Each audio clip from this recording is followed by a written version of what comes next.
You just got a raise. Congratulations, you are now officially poorer. Wait, what? That doesn't make sense. More money means more poor? It can. It happens to almost everyone. It's called lifestyle creep, and it's the quiet reason most people never build real wealth, no matter how much they end up earning. Okay, break it down for me. I get a raise, my paycheck goes up. How does that make me worse off? It's not the raise itself, it's what happens right after. You get a 10% pay bump, and within a few months, your spending has gone up almost exactly as much. New apartment, nicer car, eating out more, upgraded everything. The raise disappears into a slightly more expensive version of the same life. But if I can afford it now, what's wrong with upgrading? Nothing if you're doing it on purpose. The problem is most people don't decide to upgrade. Their spending just quietly rises to meet their income, almost automatically, and they never notice the gap between what they earn and what they save isn't actually growing. So the raise never turns into savings or investments, it just turns into a higher cost of living. Exactly. And here's the trap. Once your expenses grow to match your income, you can't easily shrink them back.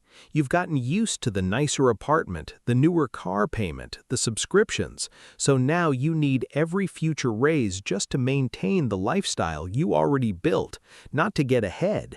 That sounds like running on a treadmill. You're moving, but you're not going anywhere. That's the perfect way to put it.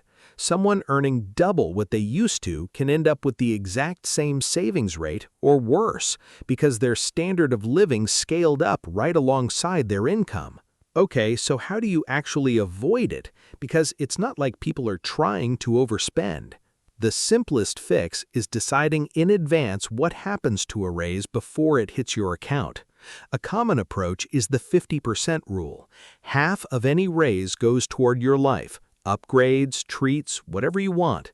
The other half goes straight to savings or investing, automatically, before you even see it as spendable money. So you still get to enjoy the raise, you just don't let all of it evaporate into lifestyle. Right, you're not living like a monk, you're just making sure your future self gets a cut too, instead of your future self being stuck funding today's upgrades forever. What about big lifestyle jumps, like a new car or moving to a nicer place?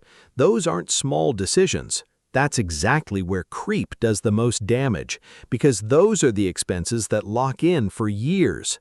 A car payment or a lease isn't a one-time splurge. It's a monthly commitment you're signing up to fund for the next 3 to 5 years, regardless of what happens to your income later.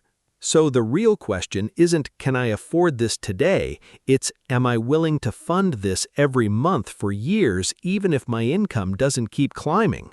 That's the question almost nobody asks before they upgrade, and it's the one that actually protects you from creep. So what's the takeaway here? Never upgrade your life no matter how much you earn? No. The takeaway is upgrade on purpose, not by default. Every raise is a decision point. You can let your spending quietly absorb it, or you can choose how much of it builds your future instead. The people who build real wealth aren't the ones who never enjoy their money. They're the ones who never let their spending rise as fast as their income. More money should mean more freedom, not just a more expensive version of the same paycheck-to-paycheck life.